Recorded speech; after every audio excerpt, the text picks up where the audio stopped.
Friends, the few minutes before television program begins are always moments of tension.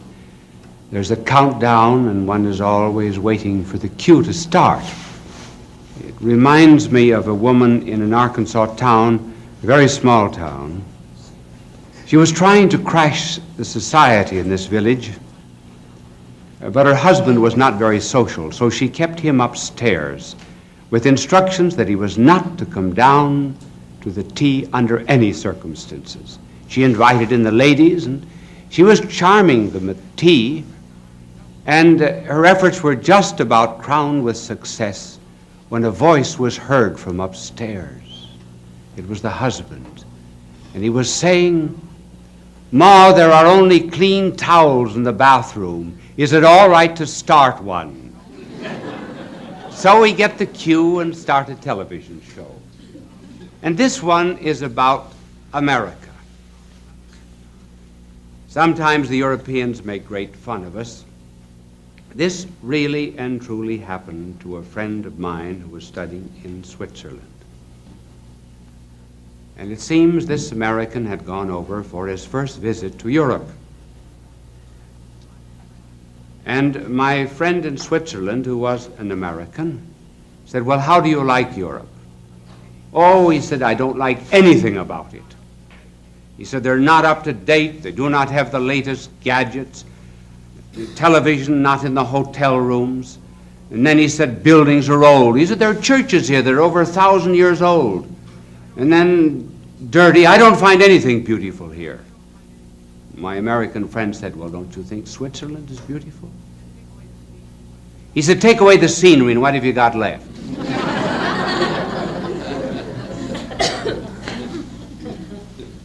There are so many things that we take for granted now that could not be taken for granted some years ago. For example, our next meal. When the pioneers had to go out to shoot it. Water. But now we take everything for granted. Light, heat, transportation, television, trains and planes. We take our friends for granted. Take people for granted. And we take America for granted. And there is going on at the present time a decline in patriotism. And in order to revive it, let me tell you some of the glories of America. I'm going to mention three. The first is the origin of our rights and liberties. Secondly, the great value that we put upon the human person. And then thirdly, what America's done for the world. First of all, the source of our rights and liberties.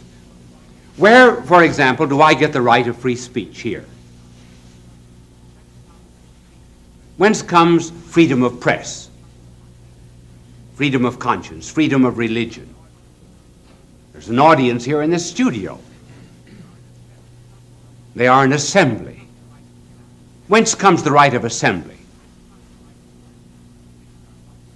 Don't you think that our founding fathers had to ask themselves these questions? Where do our rights come from? And liberties as well. From the state? If the state gave our rights, the state could take them away. Does the federal government give us our rights and liberties?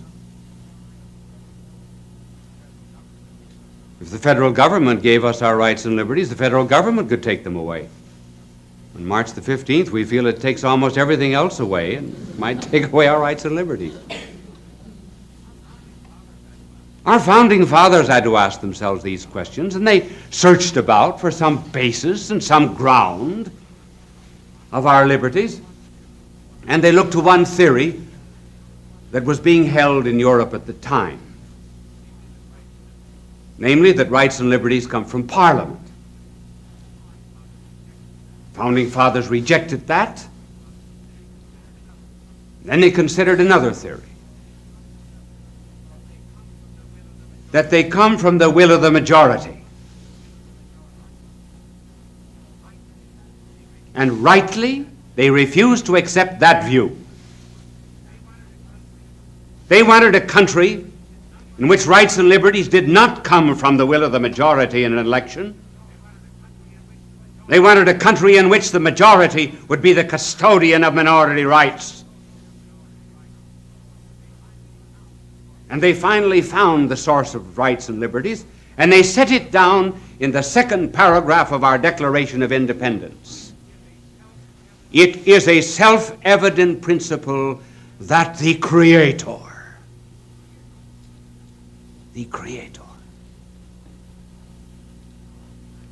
has endowed man with certain unalienable rights, among which are the right to life, liberty, and the pursuit of happiness. In other words, our rights come from God. And therefore no one can take them away. That's very different from any theory that might exist in a totalitarian system. This is why we call now all of our rights and liberties inalienable. The Constitution puts it unalienable, but the meaning is the same. Now, if our rights came from a party, then the party could destroy them. And so we have in our Constitution, Article 9. And Article 9 of the Constitution states, when the Constitution grants rights and liberties to the citizens, it must never be assumed that the people have no other rights than those granted to them by the Constitution. In other words, simply because we have certain rights, we must never think that we have them because they're in the Constitution. No, we have them because they're divinely given. And we do not have to wait for all of our rights and liberties in the enumeration by a Bill of Rights or the Constitution. See our country as theological foundations. In other words, our Declaration of Independence is a declaration of dependence. We are independent because we are dependent on God. If we wish to keep our rights and liberties, or rather our trees, we have to keep our forest. If we wish to keep our light and heat, we must keep our sun. If we wish to keep our perfumes, we must keep our flowers. If we wish to keep our rights and liberties, we must also keep our God. Piety and patriotism go together. That's the first glory of being an American. And then there's another. And this second glory has to do with the value that our government puts upon the human person. Have you ever noticed how our Constitution begins? It begins, you see, no matter what I talk about, my angel cleans my board for me. Even though it's on the Constitution, he still works faithfully. Now here is the way our Constitution begins. We, the people,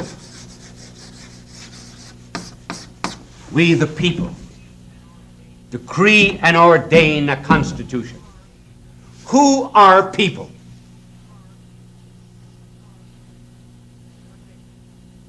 What makes people? Persons make people. What is a person? Person is someone who answers the question, who is it? A person is one who has rights and liberties, even though he is not useful, like a baby or a sick person. But above all, a A person is one who cannot be replaced. Like your mother, father, wife, husband, so forth. And a person is one who is self-determined. In other words, a person is one who has a right to go in and look at 20 pair of shoes in a shoe store and not buy a one. The determination comes from inside oneself, not from the outside. One is not pressured. Persons are not the same. Here I'm going to become technical for a moment. Persons are not the same as individuals. When you go to the store to buy oranges, you say, well, I don't like that orange. Put in another. But you can't say that about persons. A mother who has 5 children can't say, oh no, I don't like that one. Give me another one. She has it. So individuals are very often just things. Now, our Constitution states that we are made up of persons, and persons in community constitute people. This has great bearing in the politics of the world today. What's the contrast? Of what does communism speak? People? No.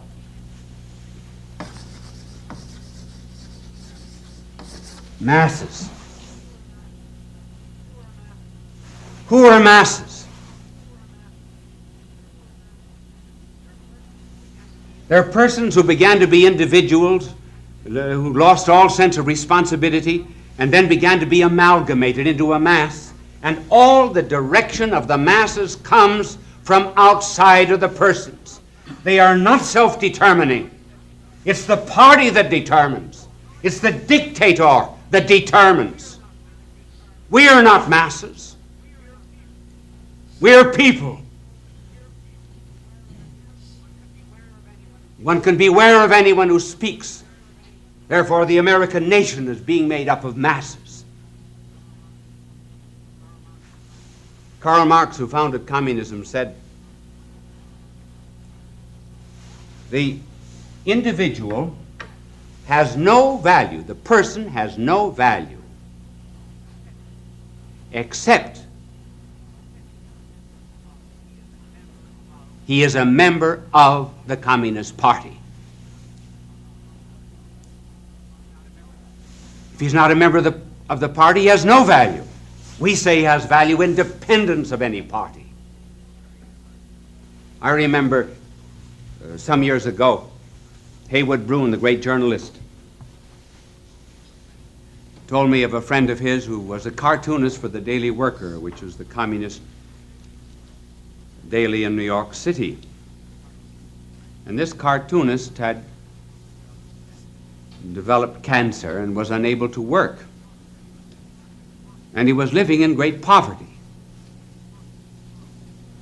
And Broun, who had a profound love of humanity, went to the Communist Party of New York and asked them if they please wouldn't do something for this man who had dedicated his whole life to them and has used his talents in drawing cartoons for their paper every day. And the party said to Broun, he doesn't exist anymore. He no longer has value for the party. Therefore, he's of no importance. We cannot help him. The greatness of America, therefore, is its belief in the value of a man. That's why we're interested in just one citizen who might be taken prisoner in another country. And where does this stem from? It stems from, after all, the Christian tradition. One wonders if really the Christian part of democracy was not grounded and founded on that day when Our blessed Lord was unfurled like a wounded eagle on the cross, and he turned to a thief on the side of him and addressed him in the second person singular, saying, "This day thou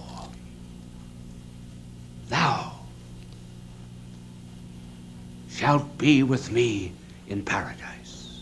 He called his sheep by name.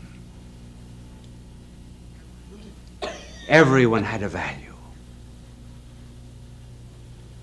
because he was a person and therefore bore the image and likeness of God. This is the second glory of being an American. And the third and final, though there are more, but we do not have time to develop them all, it's our relationship to the rest of the world. Look at what we have been to the world since our beginning. The very beginning of our national history was one in which the United States was a sanctuary to the persecuted peoples of the world. In other words, those who were suffering from any kind of intolerance could come to our shores. And that still is true. Just as there was a ring on the door of certain churches in the Middle Ages where a criminal was pursued by law could have recourse. If he touched that ring, he was immune from civil prosecution, threw himself upon the mercies of God and the church. And we've been that sanctuary to peoples of other lands. And then we became an arsenal.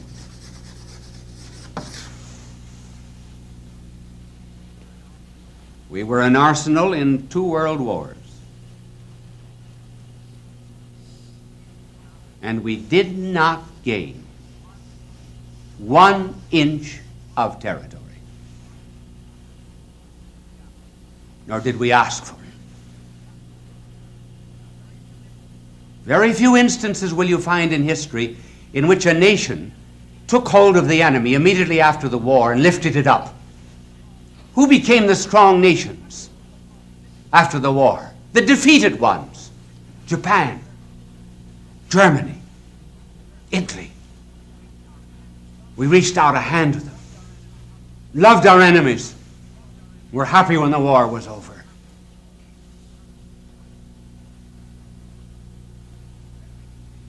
Then we became, and this is what we are at the present moment,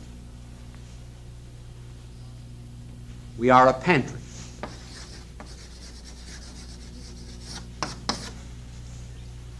A pantry to the world inasmuch as we are helping to feed the world. And I'm speaking not just of giving money, because that does not make many friends. I rather speak of the food that we are sending to the 2/3 of the people of the world who go to bed hungry every night.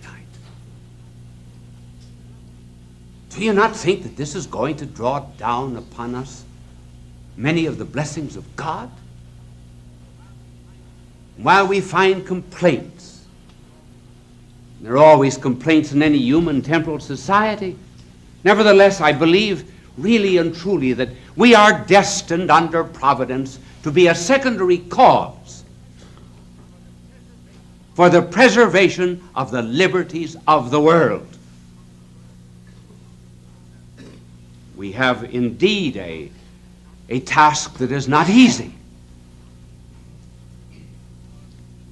because the people that are being pursued by totalitarian states have to depend upon us, and Providence has asked us to succor them. We're something like Simon of Cyrene.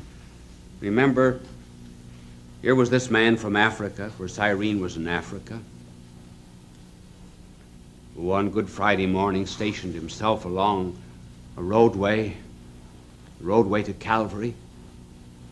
He was just curious, as any man was curious about a fellow man going to death. And as he stood there, the long arm of the Roman law reached out to him. And the Roman law said to him, "Take up that cross. Carry it." He did not want to do it.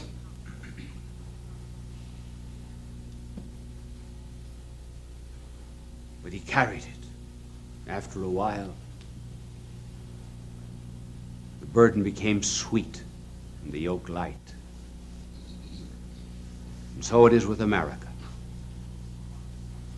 Here, a great part of the world laboring under communism and in danger of being consumed by it is on this terrible roadway of modern politics, and Providence is laying its hand on the shoulder of Americans, saying, "Take up their cross, carry it." And we're carrying a nobler cross than we know, and even a nobler cross than we deserve. Yes, we're brought close to danger, that is true, and we're like the eagles, you know, that build their nests high in the crevices, always overlooking abysses. And then when the mother eagle has hatched out the young, she will push one of the young birds over the nest. And the little eagle will fall down to what must seem like certain death. And just before it crashes in the rocks below, the mother eagle swoops down and gathers up its young on its giant pinions, flies into the air, and then out from under the bird, catches it again before it falls, repeats the process until the bird has learned to fly. And so America's pushed close and close, very often to disaster. And yet Providence, somehow or other, each time is gathering us on its giant wings.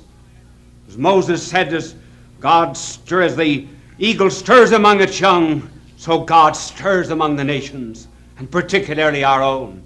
And that maybe is why we, in the profundity of our vocation, have chosen as our symbol not a serpent, not a lion seeking the one whom it would devour, but we've chosen as our national symbol an eagle, flying upwards and onwards to the source of all our rights and liberties, unto God.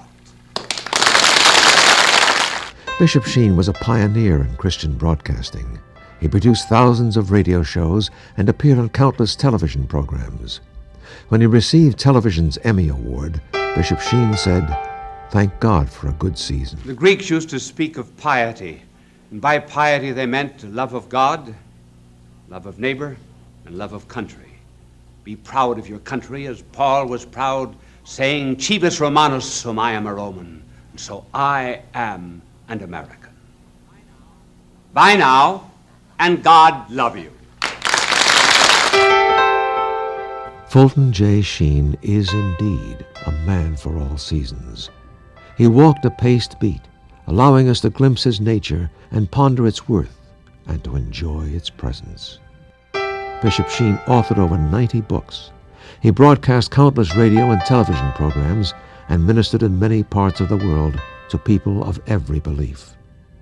As he said many times, it is not a unity of religion we plead for, but a unity of religious people.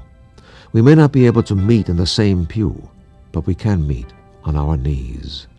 The bishop wrote 94 books, recorded countless radio shows, and appeared on hundreds of network and syndicated television programs. His legacy is a treasure of joy that transcends time and helps us to believe that truly life is worth living.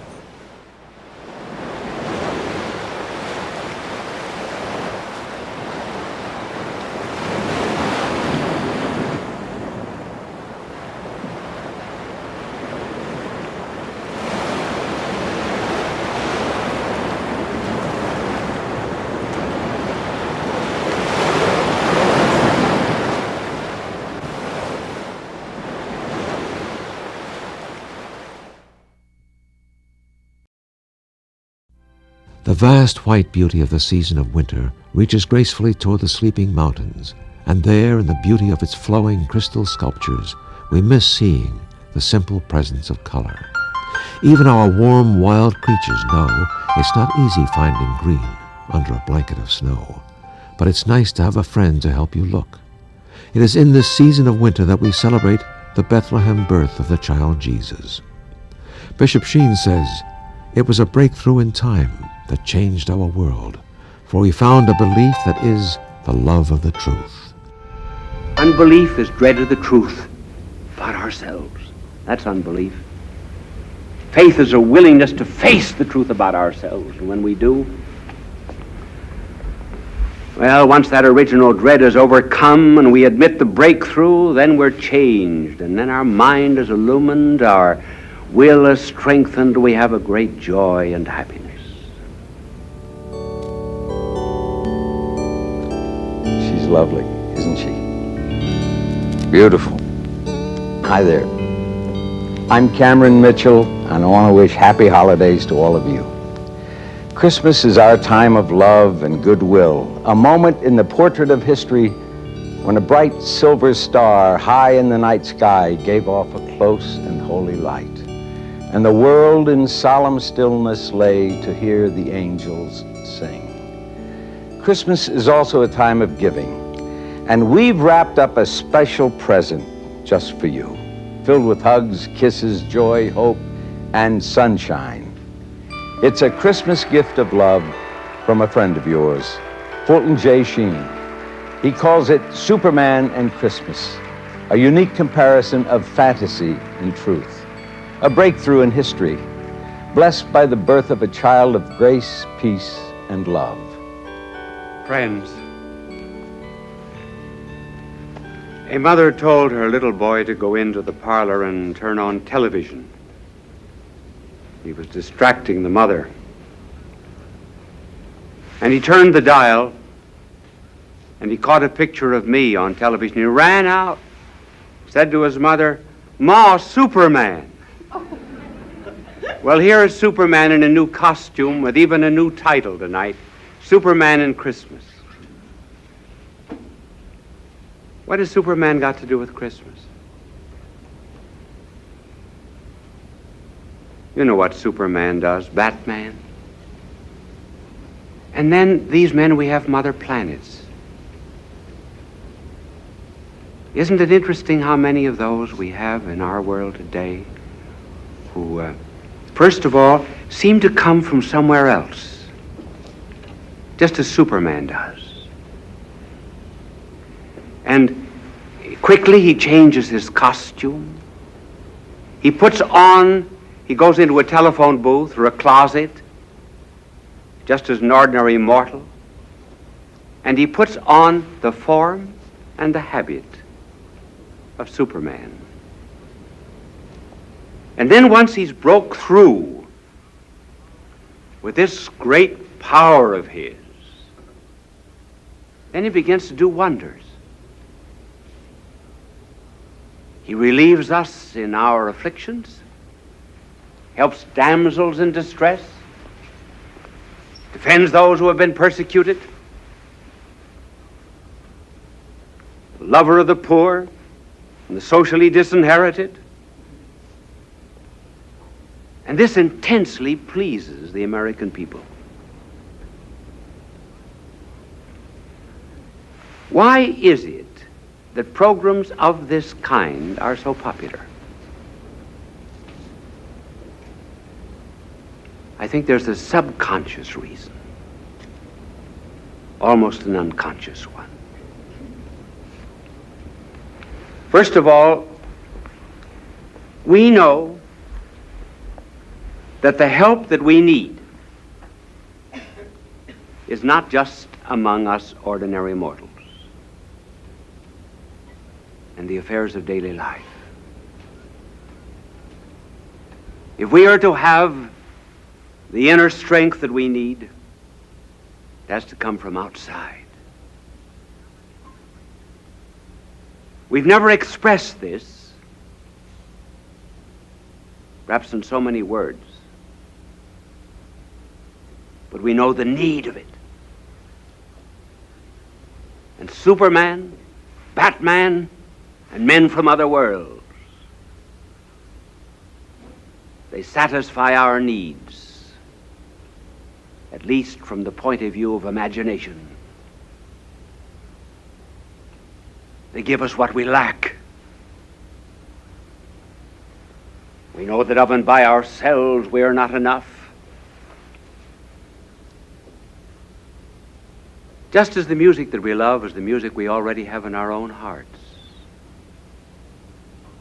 so too the amusements that we like are the unconscious expressions of hidden desires.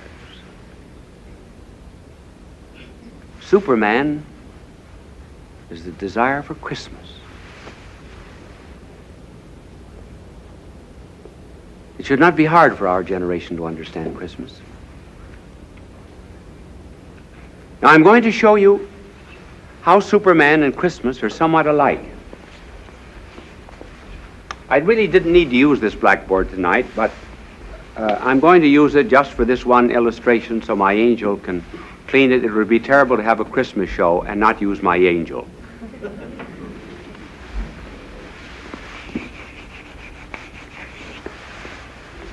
The Superman comes from outside. There's a kind of a breakthrough.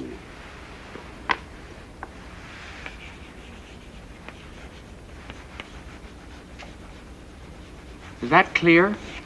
Oh yes, it gets clearer, doesn't it? As you're right. This is unusual chalk. Invisible chalk. First, there's a breakthrough. And then, because he helps others, there is a kind of a renovation, a strengthening, an aiding. Now, Christmas is just this. First, there is a breakthrough. And instead of someone going into a closet and taking on the form and the substance of a Superman, the breakthrough this time is the God coming down to earth, breaking through time, splitting it so much so that from that time on to this, it's BC and AD.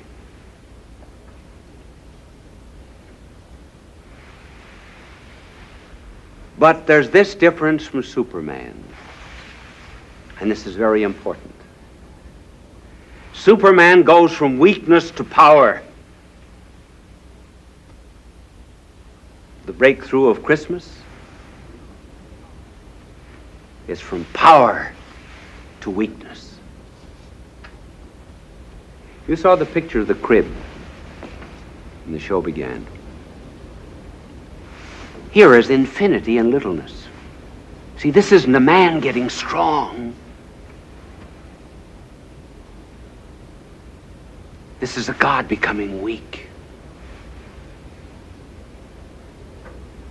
He who made the world is in the world, even rejected by it.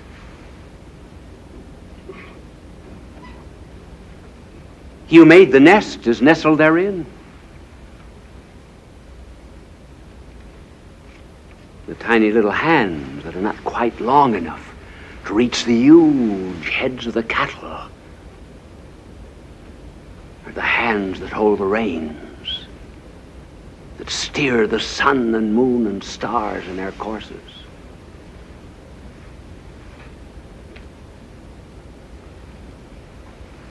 He's wrapped in swaddling bands.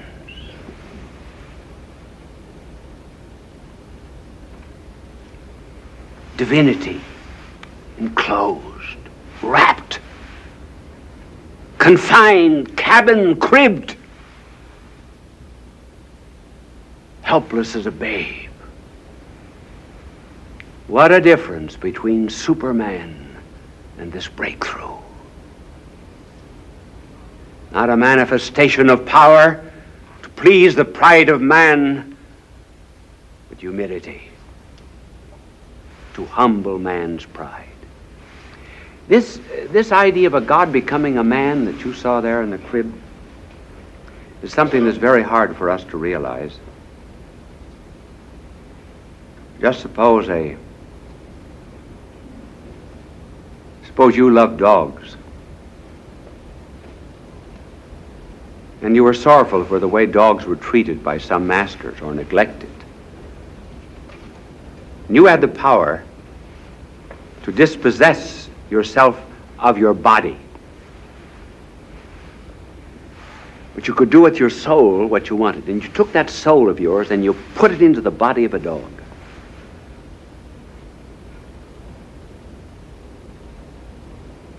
And when you did that, you would resolve, but rarely to exceed the limitations of that dog organism.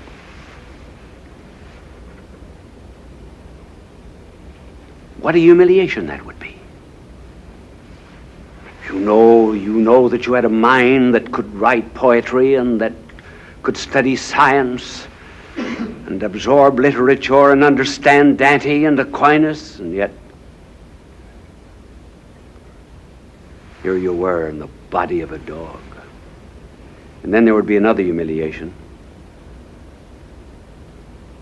And that other humiliation would be because you went into the organism of a dog, you would have to associate with other dogs, knowing all the while that you were better, that you were a man. You think it humbling to become a dog just simply to give dogs examples of good conduct? Well, what do you think it is for this breakthrough? Not going into a closet, but going into a stable and a crib.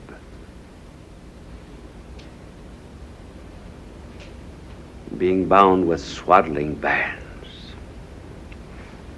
That's the difference in the Superman. Weakness instead of power.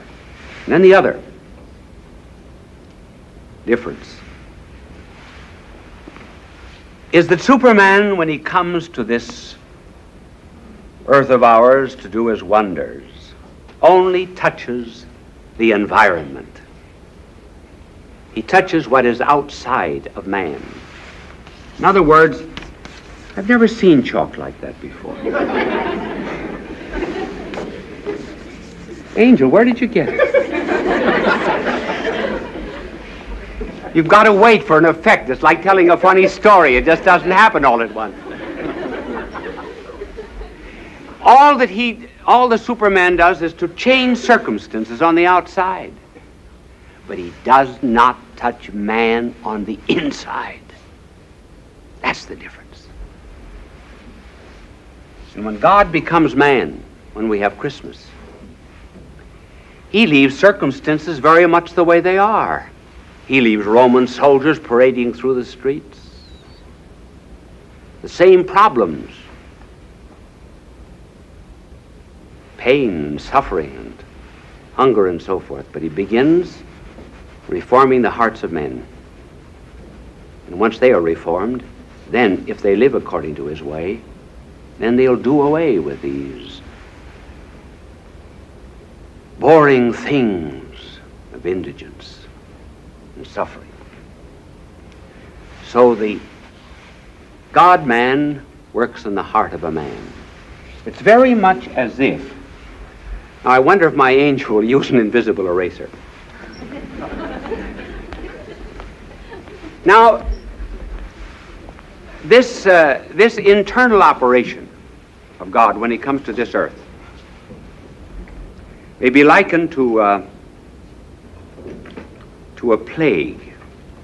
Suppose that there was something in the world today like the Black Death during the Middle Ages. Remember, that wiped out 1/3 of the population of Europe? And suppose a great scientist found a remedy for that plague. And he made the remedy available to the whole human race. There would be some who would come to be relieved. Others might not. Now that's just exactly what happened when God came to this earth. We're all willing to have our circumstances changed. We like to have more money. Maybe live in a different house. But do we want our thinking changed? Do we want our loves changed? And the God-man who came to this earth came for the remedy for moral and spiritual plagues, came to make us happy on the inside. Not everyone wants it. He came into his own, and his own received him not. Now this is Christmas in terms of the Superman. Now let me reduce it to a concrete case. The breakthrough, how he operates through what we call his grace. It means an illumination of the intellect and a strengthening of character. I did a great deal of work in my life in Soho Square district of London, which is the international area of London. And in one church there, because I was an American, I had to get up early and read the first Mass. The English sleep late. Well, this was Christmas morning. Christmas. And that night there had been a heavy London fog. Believe me, our smogs here in New York are nothing compared to the fog of London. When I opened the door, a limp figure fell in. It was a young woman. She'd been asleep against the door. It was almost frozen. And I said, how did you happen to be here? She said, I don't know, Father. I said, oh, Father? Yes, she said, I used to be a Catholic, but not anymore. I said, how did you happen to be here? Well, she said, I don't know, I was a bit drunk. Well, I said, men often drink because they like the stuff, and women drink because they don't like something else. What didn't you like? Well, she said, I didn't like the three men. She says that I was going with, and they were beginning to find it out. I was playing false to them. So I got drunk. What is your name? She told me her name, pointing to a billboard on the Cross and Blackwell Jam office building across the way. I said, is that your picture there? Yes, she says, I'm the leading lady in that musical comedy. Well, I went in, made her a cup of coffee, and I said, come back now this afternoon. And she said, I will come back on one condition. That you don't ask me to go to confession. I said, all right. She said, I want you to promise me faithfully that you will not ask me to go to confession. I said, I promise you faithfully not to ask you to go to confession. So she came back that afternoon before matinee, and I said, we have a Rembrandt and a Van Dyck in this church. Would you like to see them? She said, yes. So as we walked down the side aisle, we passed the confessional box. I pushed her in.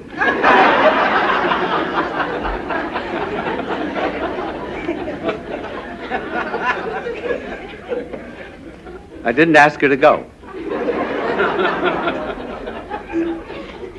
I always keep my promises. Well, she went to communion. She was there month after month, and then she became a nun in London. And she's still living as a nun. Now here you see the breakthrough. Not the breakthrough into a crib, but the breakthrough, well, into a stable, a heart that's a stable.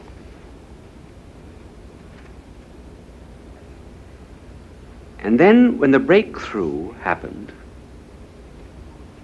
there was a change, a renovation of heart and character, so that she was no longer what she was before. It was not the outside that was changed, it was the inside. Now that's what Christmas is. Christmas is not just something that has happened, it's something that is happening. And some of us, we're afraid of it. It's very much like people go through life not knowing they have cancer. They're unhappy, they're sick, they're a bit miserable, but they don't know why. If a doctor tells them that they have cancer, then their whole attitude toward life changes. They may be even able eventually to find a remedy. So people stay away from this babe of Christmas. They stay away from Christ. They're a bit afraid. Unbelief is dread of the truth about ourselves. That's unbelief.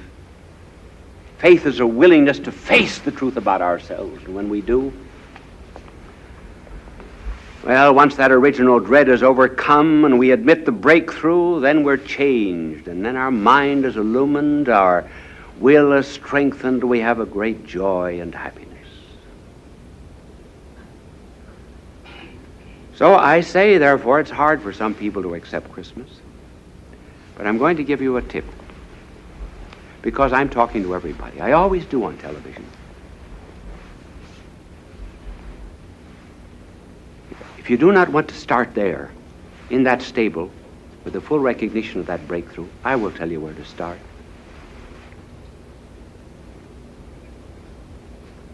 Start loving your fellow man. Start loving your neighbor. And begin to love him, not just because of what he can do for you, or because of any pleasure anyone gives you,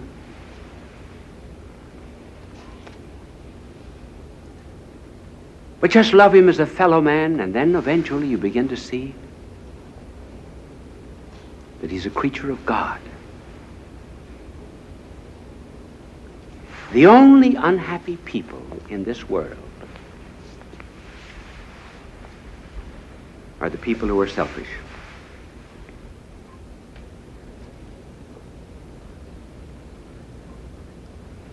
And I have known in this world some people who just loved humanity. Won't you begin to love really and truly? Please do that for me, and you will eventually come to know the true meaning of Christmas. Then you will have a Merry Christmas.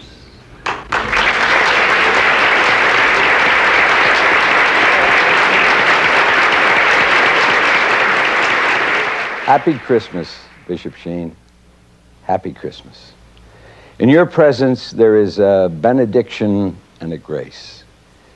In your memory, we have lit the candles of fellowship and hope, knowing that our experiences of unity in human relationships are more compelling than the concepts, fears, and prejudices which divide us. These tiny flames must burn in our hearts all year long. Happy Christmas, Bishop Sheen.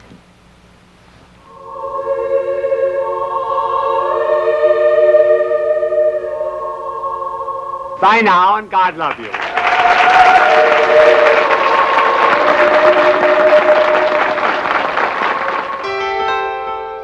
Fulton J. Sheen is indeed a man for all seasons. He walked a paced beat, allowing us to glimpse his nature and ponder its worth and to enjoy its presence. Bishop Sheen authored over 90 books. He broadcast countless radio and television programs and ministered in many parts of the world to people of every belief. As he said many times, it is not a unity of religion we plead for, but a unity of religious people. We may not be able to meet in the same pew, but we can meet on our knees. The bishop wrote 94 books, recorded countless radio shows, and appeared on hundreds of network and syndicated television programs. His legacy is a treasure of joy that transcends time and helps us to believe that truly life is worth living.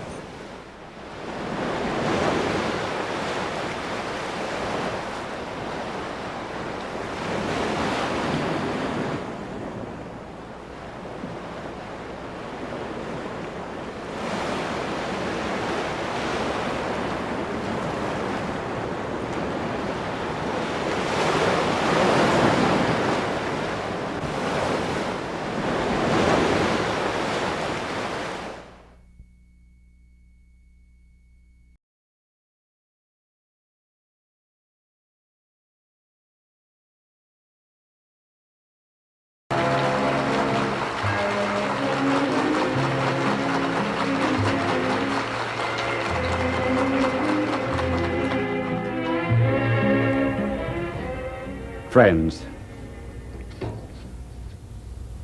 perhaps the best way to introduce this story, or this subject of false compassion,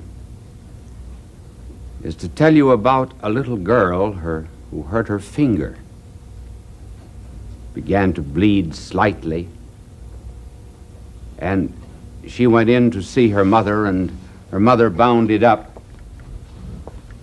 And then she went up to see her daddy, who was working. And she came down crying.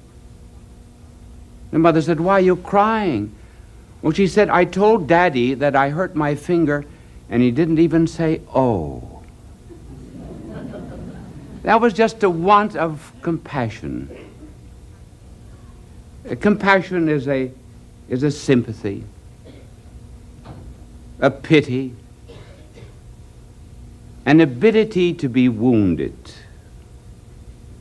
when others are wounded, and to feel the sores of others as one's own. That is compassion. There's always been compassion in the world, and the right kind. We will distinguish later on between the right and wrong kind.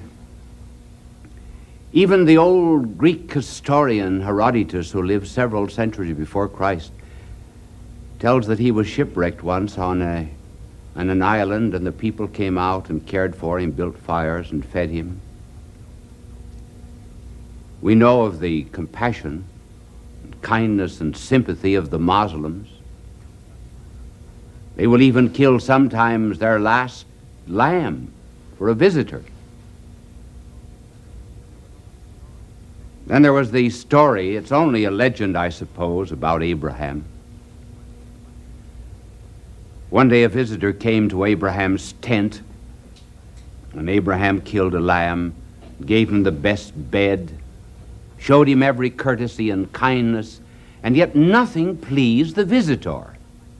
He didn't like the food, he didn't like the lamb, he didn't like his bed, he didn't like the tent. And finally Abraham threw him out. And God said to Abraham, "Listen, Abraham, I've been putting up with that man for 40 years. Can't you put up with him for 3 days?"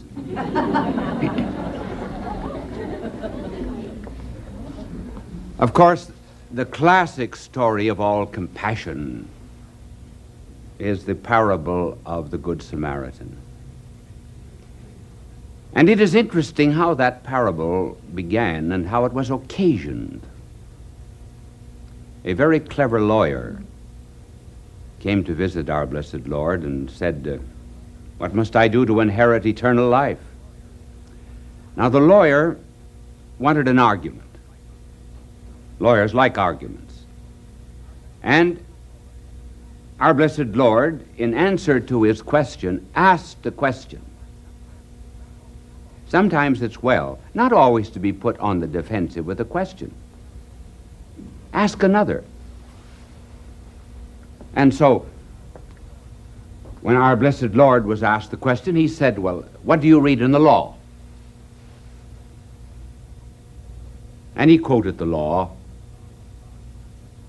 Love God with your whole mind and heart and soul, and love thy neighbor as thyself. And our blessed Lord said to him, "Well, do this and you will live." Well, he didn't want that kind of an answer. And so he introduced a rather technical question. It seems practical, but he meant it to be technical. Namely, who is my neighbor? How do you define him? And then our blessed Lord told the story of a man who went down from Jerusalem to Jericho. And you do go down. As a matter of fact, the distance between the two places is about 2,400 feet. I mean the descent. And he was waylaid by robbers and beaten. And a priest and a Levite passed by. They had no compassion for the wounded man. That was not too great a tribute for the priest and the Levite. One explanation that is given is that they found the man already robbed.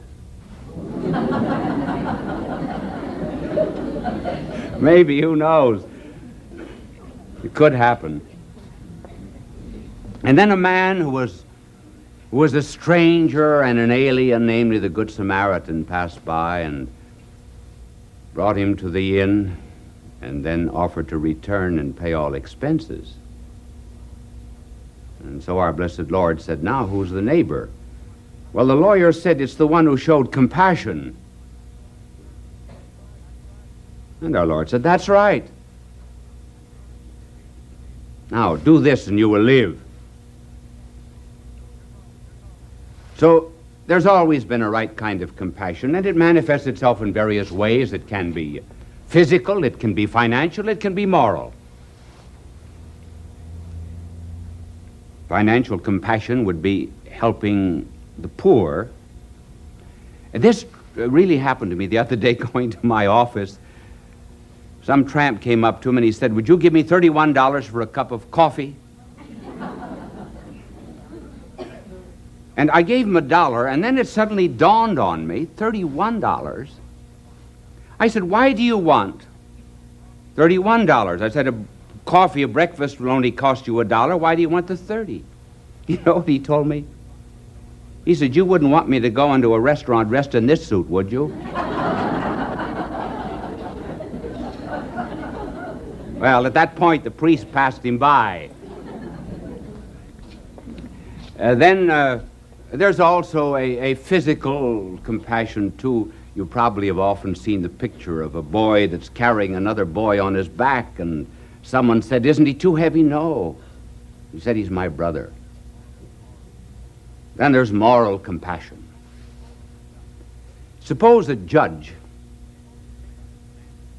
sentences a man to death and then says to the criminal, I will take the sentence. I will be hanged for you. Well, that in some way typifies the great moral compassion of God coming down to this earth and taking upon himself our sins and dying for us. Now, compassion always implies what? It always implies a moral order. Namely, a distinction between right and wrong. Between the man who was waylaid on the road and the robbers and the thieves who beat him up. And compassion also implies that there's a distinction between a man destroying himself through his own fault and being destroyed by others. That's true compassion. Now, what is false? And this is what we're in today. False compassion. False compassion, which is gradually growing in this country, is a pity that is shown not to the mugged, but to the mugger. Not to the family of the murdered, but to the murderer. Not to the woman who was raped, but to the rapist. Not to the poor girl who's given a shot of dope, but to the rich boy who happens to come from a fine family. There are some judges, some in some of our courts. There are some social workers, not all. There are sob sisters. There are the social slobberers who insist on compassion being shown to the muggers, to the dope fiends, to the throat slashers, to the beatniks, to the prostitutes, to the homosexuals, to the punks. So that today the decent man is practically off the reservation. This is the false compassion. How did it start? It started in literature. In the novels of William Saroyan, John Steinbeck, where pity was extended through the novel to the good-natured slob. Then the novels of Mandel, James Jones, and others, in which pity is shown to every kind of pervert and degenerate. As one character says in the novel, the girl said, "He called me a tramp." Imagine that, he called me a tramp. And the other girl says, "I don't understand it. Just because you go out and do all the things that a tramp does, and steal and so forth, doesn't mean that you're really not a nice, fine girl."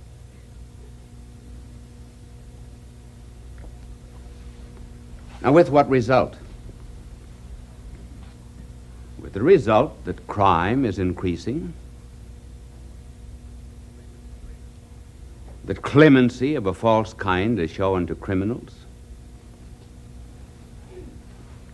and we have this crime picture in the United States.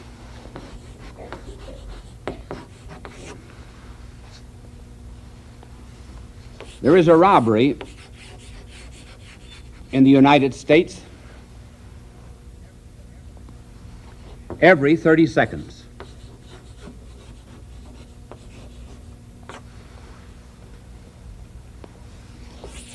There is an auto stolen every minute.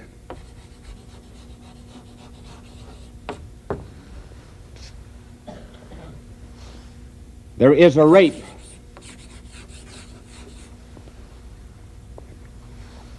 every 3 minutes.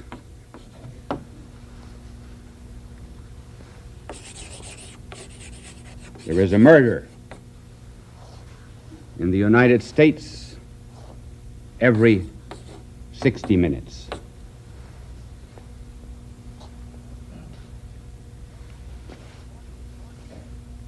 "43% of those who have been arrested for robbery and larceny have already received clemency in courts through false compassion." In New York City alone, there are 60,000 narcotic addicts. I do not know how many there are in the United States, but here's the national figure. Of all of those that are arrested for dope pushing, selling, taking narcotics, 37% are released. They are not guilty, they're just sick, that's all, just sick. And most of those are brought back then for more crime, because they've committed greater crimes.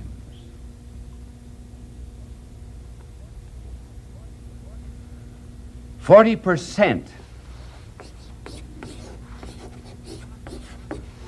of the property damage in the United States is committed by youths between the age of 10 and 17 years.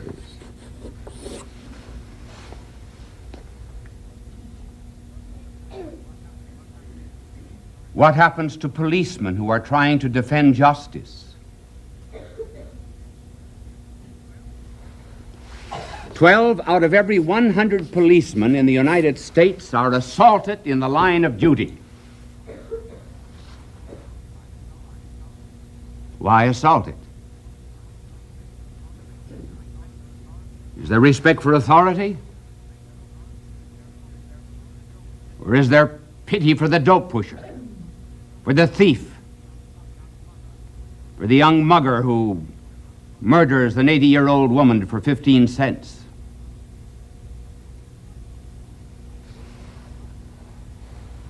Part of the blame for this crime picture has to be laid at the door of all of those who have committed and shown false compassion. Here, for example, a young married woman with 2 children goes on a kind of binge and lives with 5 different men for 5 different months. She's brought before a judge who finds that her good husband, a science teacher, was not sufficiently humanistic because he taught science. I never knew before that that destroyed human nature. But he was considered by the judge not sufficiently humanistic. So the judge ordered that the house in which they lived should be given to this mother, that the 2 children should be cared for by the state. The husband should pay her $200 a month until she was emotionally restored, because she was more to be pitied than censured. This is the false compassion. There was a professor in one of our universities here in the United States who had just finished a lecture on the fact that there's no such thing as right and wrong. We are only sick. And the great clemency must always be shown to every kind of criminal. On his way home from giving that lecture, he was mugged, robbed, and badly beaten. He insisted on being taken to the police station before he was taken to the hospital in order to complain against the police. That was the hard way to learn.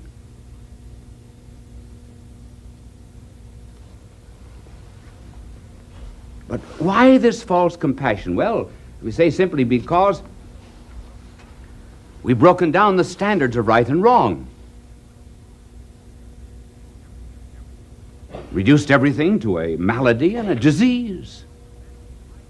That after all, if I say that the time, let us say, is 10 minutes to 8, and you say, no, it's 10 minutes to 12, well, all right, who's going to decide? You mean to say we got to have something outside of our clocks to decide what is the right time?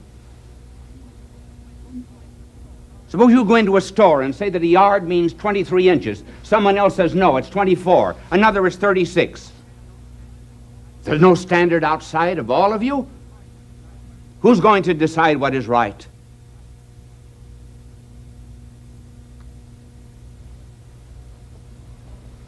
As the great Russian thinker of the last century said, a day is coming when people will say there's no longer any right, no longer any wrong, there's only hunger, and men will come crying and fawning at our feet, saying, give us bread. In other words, it's just the economic that matters. Nothing else. Even youth is saying, many who are arrested today will say, well, no, I gave up alcohol because there was no kick in it. I went in for dope because there was more kick. What will be the next step? What will it be? Because remember that our reactions, emotional reactions, always decrease. For example, if I did this all the time I was talking to you, you would notice it, but if I did it for 25 minutes, you'd get used to it. In order to make it noticeable, I would have to do that. So it is with sensations. We always have to increase the stimulus in order to get a similar reaction. Now, if we're going to give up, if youths are going to give up, say, alcohol because there's no kick in it, then go in for dope, what's next? There is latent in our society a grave danger that we may go in for a kind of masochism and cruelty. In the distant future, there could be such a thing even as persecution of some social or religious class. But I think there will be a step before that. I think that we in America will revive bullfighting. And I think we'll get new kicks out of mugging bulls. That'll be the next step. What's to be done to stop this false compassion? Well, one thing that might be done is we might institute kind of conservation corps for the hardened youths and put them under a tough Marine sergeant, where they will be paid for learning a craft. And then afterwards, when they have been reformed through some kind of discipline and also through education, put out into industry. Another is by establishing throughout the country serious volunteer workers. That is to say, those who will take care of the youths who are brought into court, have an interest in them. This is already working out all over the world. It's worked out in Vienna, so much so that in Vienna, where they have houses, 24 boys living in each house, and a volunteer worker at the head of each house. One boy had reformed himself from alcoholism, and then when he was out, he went to his father, who was an alcoholic, and his father said to him, said to the volunteer worker who rejuvenated this delinquent, he said, "You've ruined my son. He's no longer an alcoholic." The volunteer workers who take this job seriously have had great success. In one state in our union, only 37 out of 379 cases failed to restore use. And in another, in Vienna, 92% of the cases were successful. Simply because they were given a mission, a job, something to do. We have perhaps even ought to reform our child labor law. Young people are not allowed to work on account of the law. They're old enough to work. They're old enough to commit crime. They do not want to go to school. We assume in the United States that everybody must go to school. I mean, even go to college, so that college today is, instead of an intellectual privilege, it's becoming a kind of a social necessity. You have to go. But some of them are not made for books. Let them learn crafts. When, for example, there was a newspaper strike in one city, a number of boys who were delinquents began selling newspapers. It was a delivery strike, and they sold newspapers.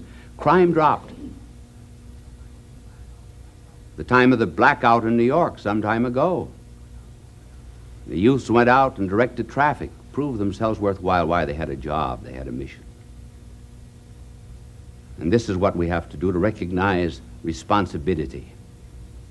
Give them a mission, a scope, a plan in life, and restore into our society true compassion, where we make a distinction between the sin and the sinner, as did the good Lord, where we will hate the sin, condemn it,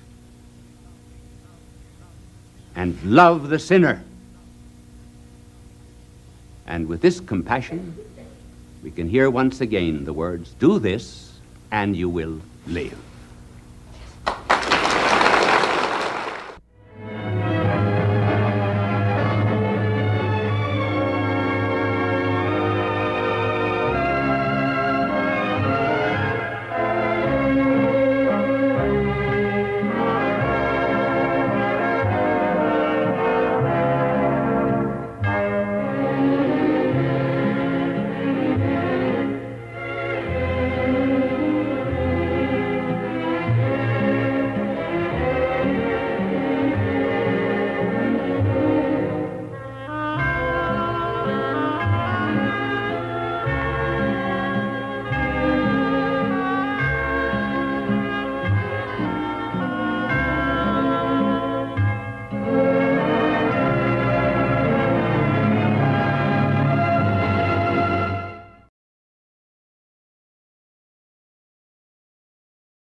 Friends,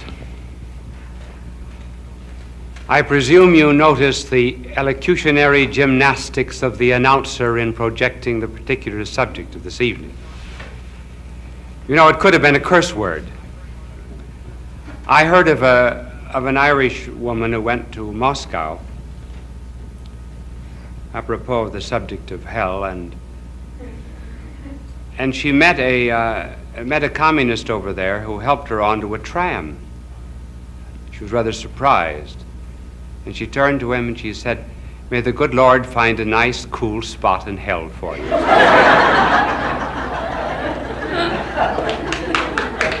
You know, this is a subject, of course, that's bandied about by fundamentalists and modernists. I was once disturbed, about 2 or 3 o'clock in the morning with the doorbell ringing frantically. And when I answered it, there was a drunk at the door, and he said, I don't know the difference between fundamentalism and modernism. And I said, well, you come back tomorrow morning and I will tell you. He says, tomorrow morning I'll be sober and then I won't care.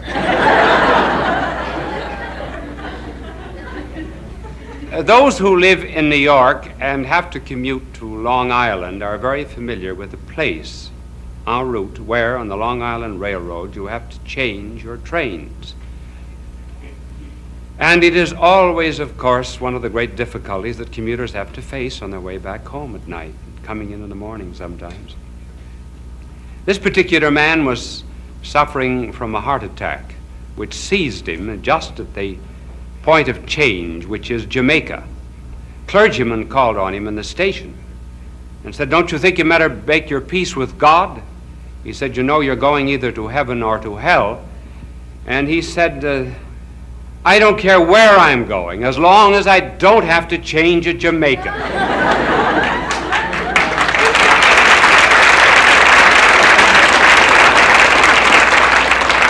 Well, we're not going to talk about the eternal hell, though there is one. We're going to talk about an entirely different kind of hell, which is the psychotic hell, or the neurotic hell. Now, the moral universe has, of course, I suppose, best been portrayed poetically by Dante. And the moral universe was one in which man is here in the center, and he's given a moment of time in which to say aye or nay to his eternal destiny. This is the choice of the moral universe. Now, in our times, hell has moved inward, inside of a man. Freud has done much to put man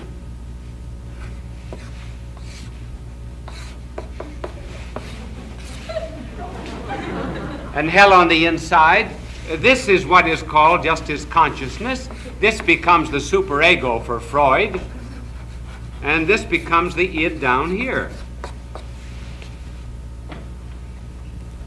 Now, the hell of which we're going to speak is that of not just the egotist, but of the egotist who becomes a neurotic.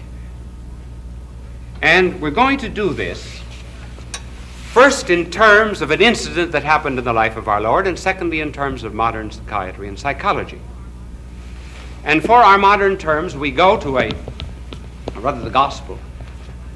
We go to the young man in the land of the Gerasenes. This young man was possessed, and he reveals in the gospel story the first characteristic of the ego neurotic, namely conflict, contradiction. Man is at war with himself. Now, everyone, of course, is at war with himself, in the sense that he feels dual. We're made up of body and soul. But here, the conflict is much more intense. When our blessed Lord came to this young man, he said, "What is your name?" The young man said, "My name is Legion, for we are many." Notice the contradiction. Personality is the mark of is signified by a name. Now this man says, I do not have a personality. Mine is split. Mine is like the Roman legion. There are 6,000 men in the Roman legion. And so I say my and we and us and legion, in order to indicate that inside of me are perhaps 6,000 different impulses and passions and instincts, all craving for some kind of an assertion. And what this young man revealed as the conflict is also, isn't it nice, you know, for my angel to clean my board when I'm talking about hell? The conflict on the inside of modern man is something like this. Here is the real self, what a man is. Over here is his phantom self, his shadow self, what he believes himself to be. Now the ego neurotic always has to have this phantom self nourished, constantly seeking praise, adulation, has no reverence or respect generally for those who will not praise him. He must be served all the time. But while he is boasting, vaunting himself, enlarging his ego, all the while he knows he's a phony, because he has to live with his real self. But he tries to make his way in the world by making, as I say, everyone serve him. Incidentally, he's preparing in a certain sense for the welfare state, for the socialistic state in which every ego is nourished not by his own responsibility and by the fulfillment of his own duty, but by a government, particularly a socialistic one. That's the first characteristic of the ego neurotic. But it's not yet an inner hell. Now the second state is one in which there is a hatred of fellow man. This was evidenced in the gospel story by St. Luke saying that the young man lived alone in the tombs. He was homeless. No one would pass by the road where he lived. Putting that in our modern psychological language, a man who cannot live at peace with himself cannot live at peace with his fellow man. Being at war with himself, he projects that inner conflict, that civil war, that earthquake. He projects to the outside. Dr. Viktor Frankl, one of the great Viennese psychiatrists who passed through Nazi and Soviet concentration camps, says that you could always tell the ego neurotic by the fact that he hoarded his cigarettes. When a man in a concentration camp began to keep the cigarettes for himself, he had lost his hold on life and his relationship to his fellow man. He said as long as the man was normal and he saw suffering around him, men going to death and men dying, he would share his cigarettes with others. But when he began hoarding, he was manifesting that antipathy to fellow man, which is the mark of that inner hell.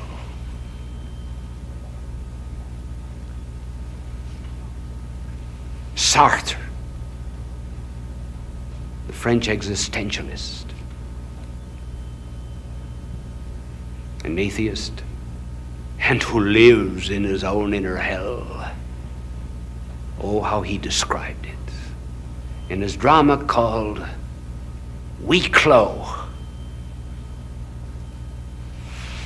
Kind of a peephole. Hell to Sartre is an apartment house outside of Paris in the suburbs. 3 people live in it. Well furnished, no flames, no fire, except on the inside. But every ego is psychoanalyzing every other ego. No man can have a thought, a desire, a motivation that is not known by the fellow man. The essence of personality is something which is incommunicable. But here,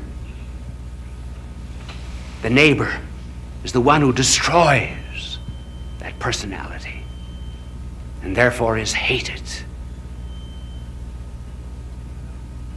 And then developing that idea in one of his own books, he said, my neighbor is opposite me. And because he's opposite me, he is none me. Whatever is non-ego is against my ego. Therefore, my neighbor is hell. That's Sartre.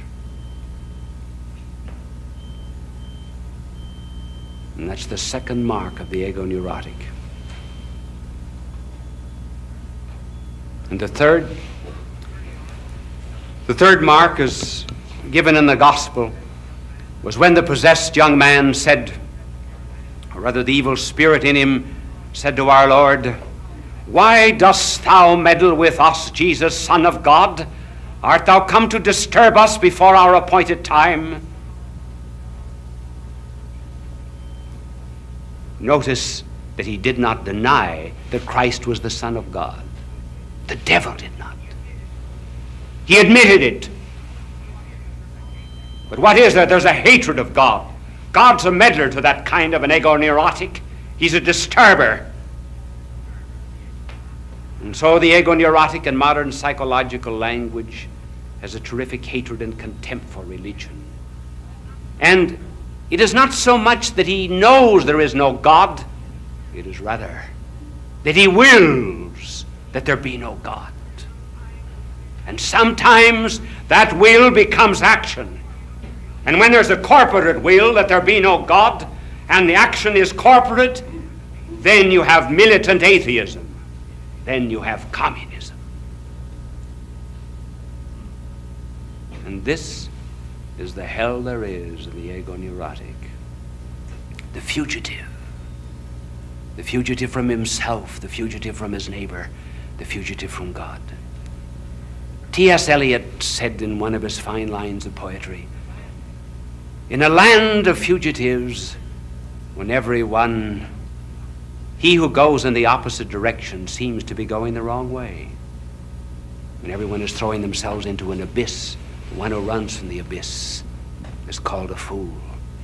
The fugitives who plunge themselves in. And our blessed Lord described this inner hell as a worm and a fire. The worm that dies not. The fire that is not extinguished. We say that even in our common language. When we run up against people of that kind, we do speak of the worm. We say, what's eating you? Or what's burning inside of you? This is not the end of hell, it's only the beginning. And of that fire, the poet W. Yeats has written, what flames in the night the resinous heart of man is fed. His conscience, real self, is burning inside of him. And Percy Bysshe Shelley, who certainly ought to know that kind of an inner hell, spoke of it again as the serpent, as our Lord did, and said, that undying serpent that calls her venomous brood to her nocturnal tasks. In other words, all the serpents come seems to devour the soul within. This is not the end of that kind of hell, but we are not to dilate too much on this kind of an ego neurotic,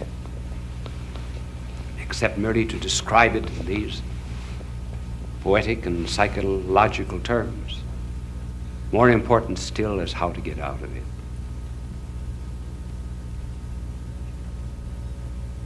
The world is full of these ego-neurotics who hate themselves so much and beat themselves so much that sometimes the beating can become suicide. What's the remedy? Self-help? Self-confidence? No. There is no psychological do-it-yourself kit that will ever enable a man to get out of that kind of inner worm-eaten and fire-devoured conscience. Nothing. In fact, those who have passed through it say they have a peculiar kind of activity.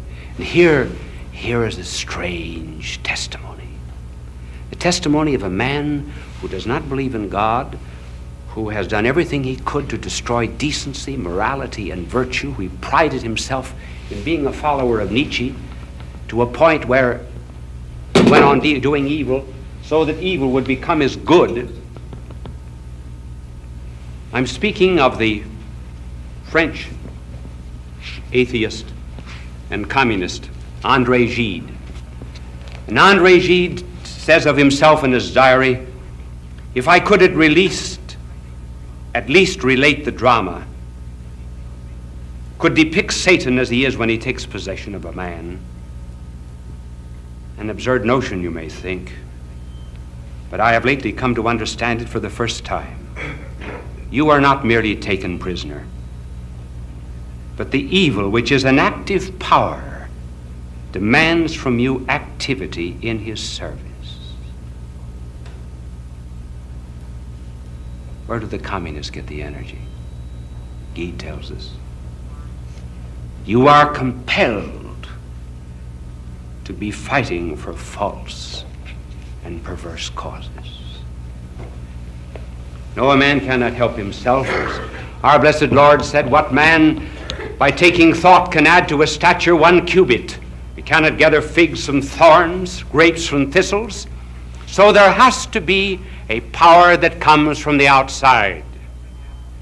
If, for example, I should take a ball and throw it across this library floor, that ball would go in a straight line unless there was a superior power that diverted it in another direction. So too the ego-neurotic mind is going in a certain direction. There's nothing can stop that direction except some power that comes from the outside that diverts it. And that is the difference, you see, between world religions and Christianity. In all world religions and in just psychology alone, man attempts to go to God or to happiness by lifting himself by his own bootstraps, by meditation, by self-denial, by practice of the eightfold way. Whereas in Christianity, this is the process. God comes down to man. In other words, a beachhead is established from the outside in the heart of man who wants to get out of that inner hell. We're open on the side of our finiteness. It's possible for something to get in us. We are not to think that simply because external circumstances surround us and even overwhelm us, we will all act necessarily the same way in virtue of those causes. That was the great mistake of Freud. Freud said, if you put 100 men or 1,000 men into a camp and starve them all, you will find at the end that every one of them will manifest exactly the same basic instincts. They will all go in the same direction. One man will not differ from another. That is not true.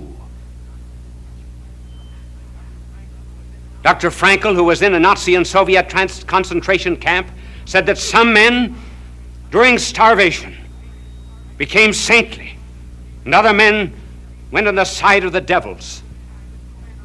Look at the two men on either side of the cross. They both suffered alike.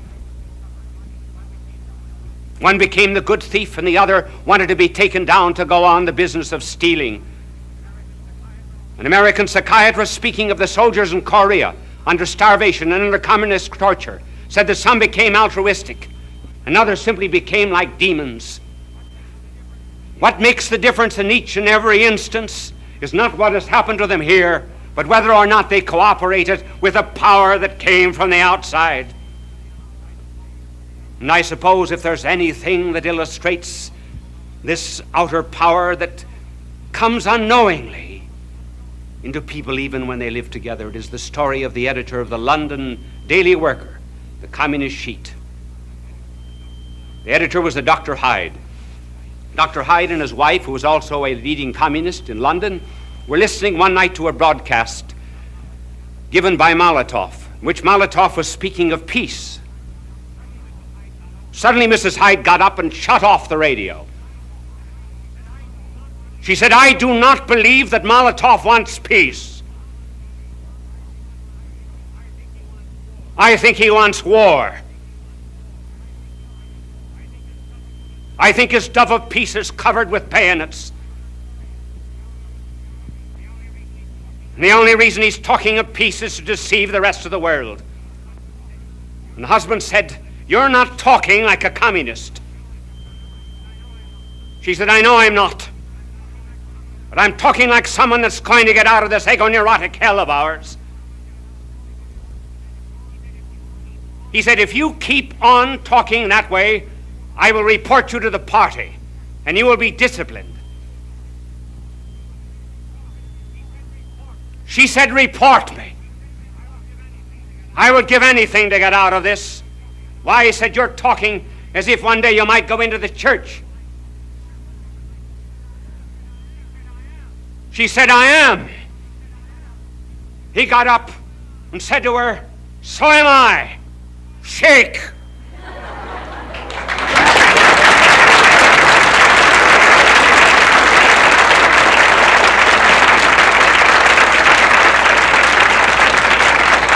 What broke this neurotic hell except a power that came from above?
friends, one of the most curious reasons for ever listening to this program was given last week. One woman said to another, be sure to listen to Bishop Sheen. He's wonderful. You know, in order to get an audience, all he uses is a piece of chalk and a blackjack.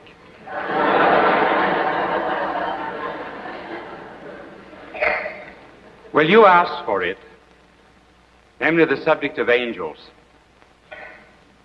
We received many requests for that particular subject. As you know, there are various names that are given to angels. Sometimes a pedestrian that jumped too late is called an angel. Every year is a leap year for the pedestrian.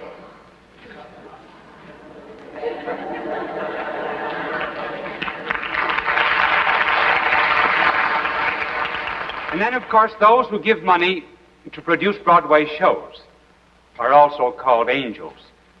We do not know the origin of that expression, possibly because their money has wings. Then, before marriage, many young girls are called angels by the young men who are in love with them. After marriage, they are called angels, too, because they're always harping on something.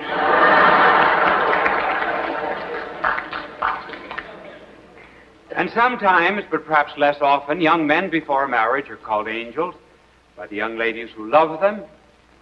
And then after marriage, well, one little girl said to her mother, Mommy, she said, I've never seen an angel with a beard or a mustache. Do men ever go to heaven? And the mother said, yes, child, but they get in by the close shave.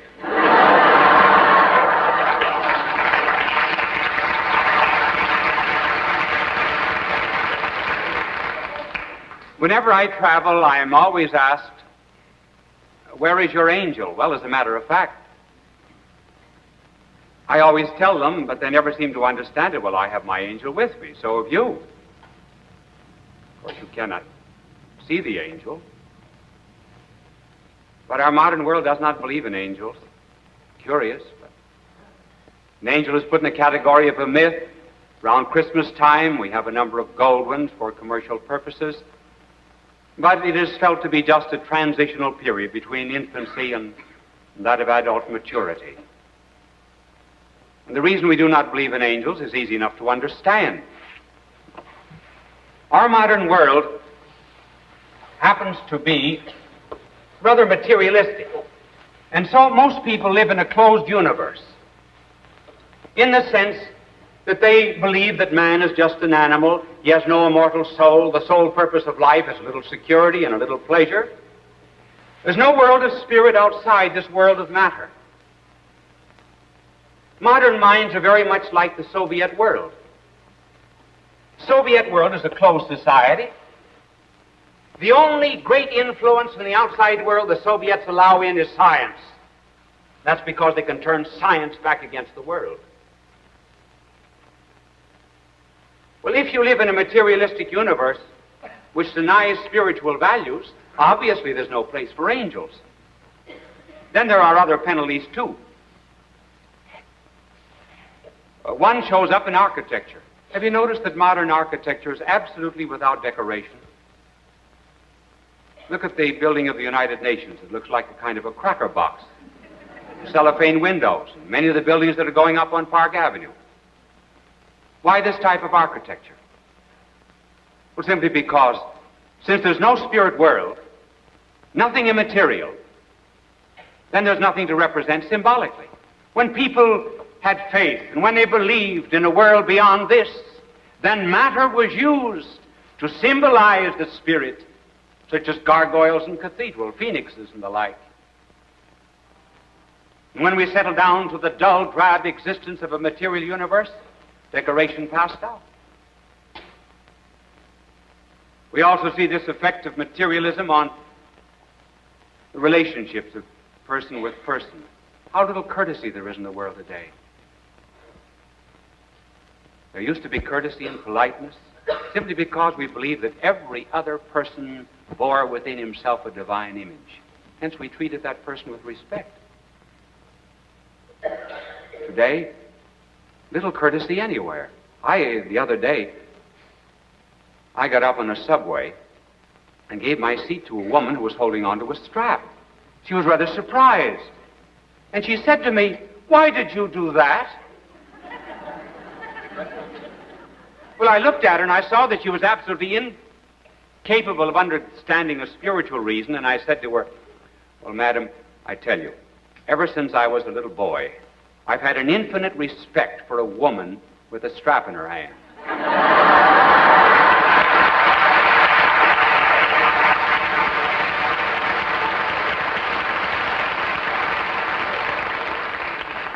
But the fact that our materialistic world has no room for angels does not mean that it still needs the infinite and the spiritual.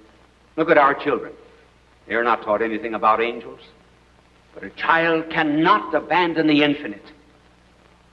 He tumbles among the stars. You might almost say he's stardusty with the infinite, constantly asking the question, why? And so when his parents do not give him anything of the spirit world, what does he have?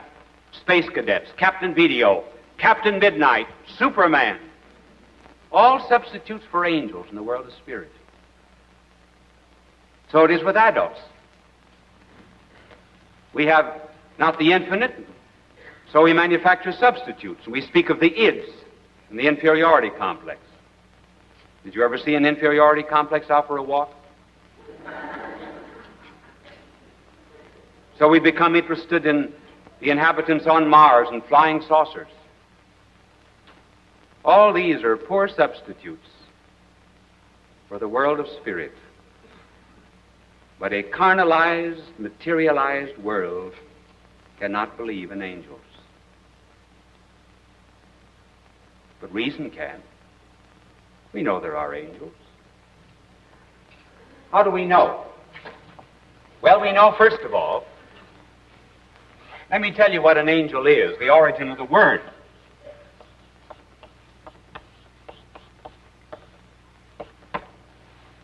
Angelos means messenger. An angel was understood to be a creature far below God and yet far above man, purely spiritual, without a body, but possessed of an intellect and will. Jews believed in angels. As a matter of fact, they believed that St. Michael the Archangel was the protector of Israel. Muslims believe in angels. Christians believe in angels. And pagans believe in angels. Reason demands angels. Seneca speaks of angels. So does Virgil. So does Plutarch. Epictetus said that every man is a guardian angel. Plato and Aristotle said that God used the angels for the government of the world. And the reason pagans believed in angels was something like this. An angel to a pagan was necessary because of the hierarchy of the universe. First they said, here is the world of matter. Then above that is the world of life. Above that is the world of sentiency belonging to animals. Above that is the world of intellect and will in man with a body. Therefore they said there ought to be some creatures above, possessed of an intellect and a will, but without a body and below God. And hence they people their world with angels. An angel is very smart, much smarter than man. He knows more science than Einstein, knows more baseball than Leo DeRocher, knows more jokes than Bob Hope, and knows a million times better than I do how to give a good television show. When an angel has an idea, take, for example, the idea of man, the angel knows every individual man in the world in virtue of that universal idea. We do not. We just know humanity in general. I know that girls would like to have ideas like that, so if they had a general idea of a man, they would know every single man in the world. That belongs only to angels. But then, of course, an angel does not know everything. There are certain limitations. An angel does not know future contingent events. An angel does not know the mysteries of grace, unless God reveals those. And thirdly, an angel does not know the secrets of the heart and the motivations of the will. Only the psychiatrist knows those. Then an angel has no body. When angels appear to man, they have the appearance of bodies, but they're just like the dickies the waiters wear. They zip up the back. The theme song of an angel is, I ain't got no body.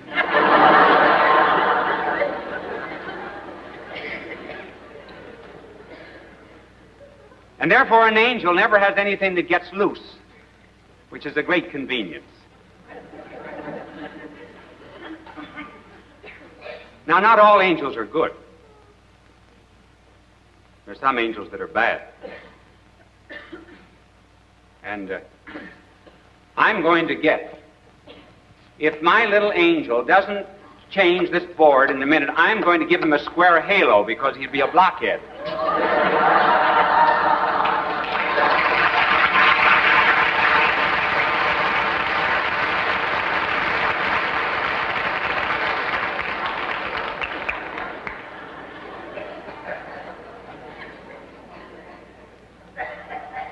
Angels were created good, but they were not confirmed in glory. There is a law running through the universe that no one shall be crowned unless he has struggled. And hence man is put on this earth to say aye or nay to his eternal destiny. And the angels themselves had to pass the test. What that test was, we do not know for sure. We can only guess. And one of the beautiful guesses is this. It is presumed that God revealed to the angels the fact that man would sin through an abuse of freedom, and that God would redeem man in the person of Christ. And when the angels looked forward to God in the form of man, they rebelled. They said that God should not lose such dignity as to descend to lowly human nature, that he should become an angel if he would humiliate himself. And they refused to adore God who had become man. So some of them were lost. And when an angel is lost, there's no change of mind. An angel can't change his mind. Now, no wisecracks about women. They say the reason a woman's mind is cleaner than a man's is because she changes it more often.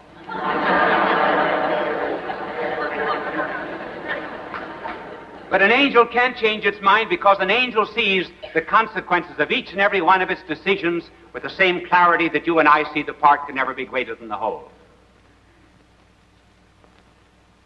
And once we understand the meaning of the word part and the meaning of the word whole, the principle flashes. It's irrevocable. We never can take it back. Man does not see things that clearly, hence man can be forgiven 70 times 7. But the angel's will and decision is irrevocable. If lost, they are lost forever. And they are called the bad angels. And there are a lot of them. One wonders, incidentally, if many of the people today who are committing murder and who are saying, I heard a voice saying, kill him, kill him. It was not an evil spirit suggesting it. Though an evil spirit cannot impose itself upon the will of man,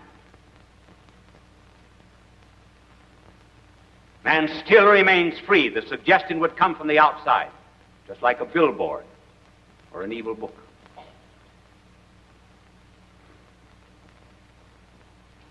Now, what is the function of angels? Well, we'll not have time to tell the functions of all the angels, some that glorify God, others that are used in the government of the universe, but we'll mention 2 that concern man. One function of the angel is illumination,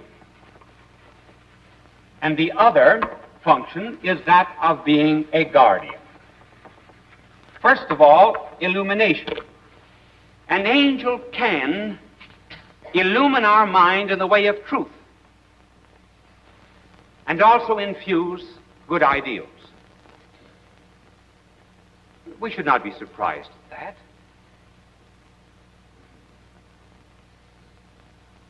After all, there is such a thing now, it would seem from our psychological laboratories, as extrasensory perception, in which, in the sensible order, there does seem to be the influence of one mind on another mind.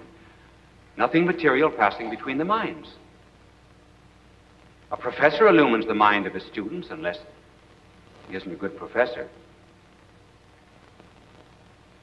Some professors are not good. They're just textbooks wired for sound. But a really good professor does illumine his students. And then, too, how very often, for example, there will be communication of person with person in a room, and no one else seems to be conscious except those two persons.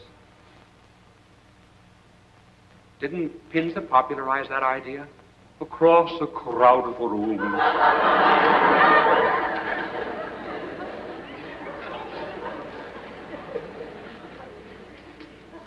And I think, too, not only does an angel put good ideas into our heads, but I believe also that an angel sometimes, when we do wrong, stirs up our souls, causes a little bit of anxiety and worry and fear, so that if we're not going to God with the path of goodness, the angel will worry us until we throw ourselves back again to God. It is a pity that human beings who have angels, and every individual has an angel, it is a pity they're not more conscious of the fact that they could be much wiser if they prayed to their angels. After all, aren't we much better always when we travel in society that's a little bit nobler than ourselves? Even the children, have you ever noticed? They will often say to their mother, "Mama, watch me as I do this." And then they always do it better. I play better tennis with a pro than I do with a dub. Why, you have a chance to move in a far better society than the Joneses. Why worry about keeping up with the Joneses? Keep up with the angels. And you'll be far wiser and happier. And then, too, an angel is a guardian. Every person in the world has a guardian angel. And why? Well, because every individual is worth more than the entire universe. As our blessed Lord said, "What doth it profit a man if he gain the world and lose his soul?" Below us there are only species, and nature is careful not to preserve individuals, but just species. But when you come to man, each one is of sovereign worth, and God has given to each a guardian. And hence our Lord said of the guardian angels of children, that the angels of children always see the face of the Father in heaven.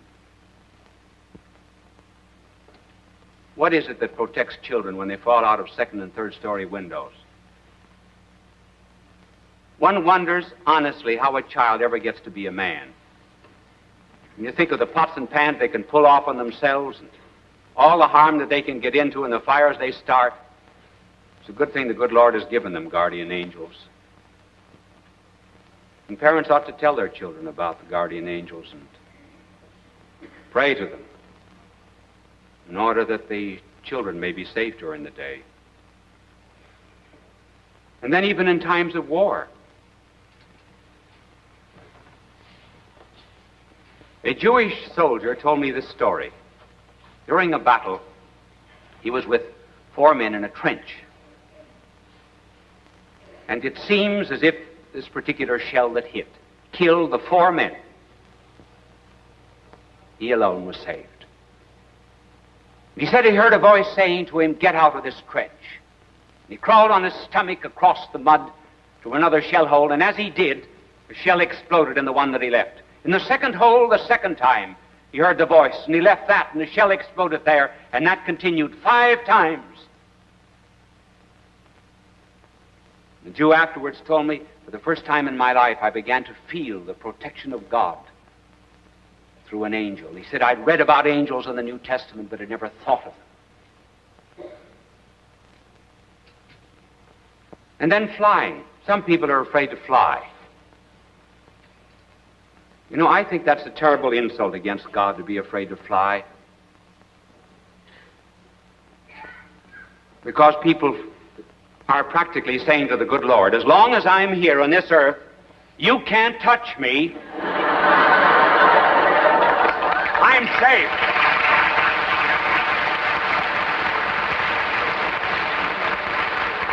So they are saying to the good Lord, you are a coward. You may be lurking behind one of those white clouds, and you'll come out and stop the propeller and send me down to the earth.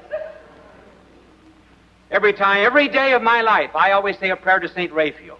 He's mentioned in the Old Testament, as you know, as the one who traveled with Tobias. I pray every day to St. Raphael to guard me when I fly and when I travel. TWA, travel with angels.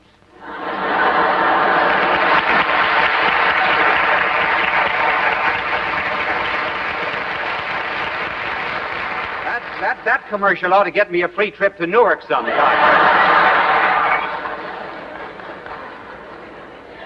And the good Lord has turned the beautiful side of the clouds to himself, and it's really wonderful to get up above the clouds and glorify God. We might do it here on earth.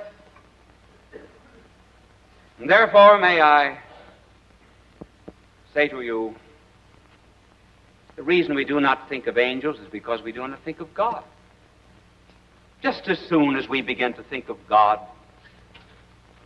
or rather cease thinking of ourselves as tiny little gods, then we'll begin to believe in spirits that are wiser than ourselves can instruct and guard us. There may be a public library around the corner from you, but you do not use it, and therefore are not wise. There may be uranium in your backyard, but you do not use a Geiger counter, and you are not wealthy. There may be a Bible on your shelf, but you're not reading it, and therefore lacking spiritual inspiration. And there are angels near you to guide you and protect you, did you but invoke them. It is not later than we think. It is a bigger world than we think. Stir your soul, start a wing, and you will discover it to be the wing of an angel of God. Bye now, and God love you.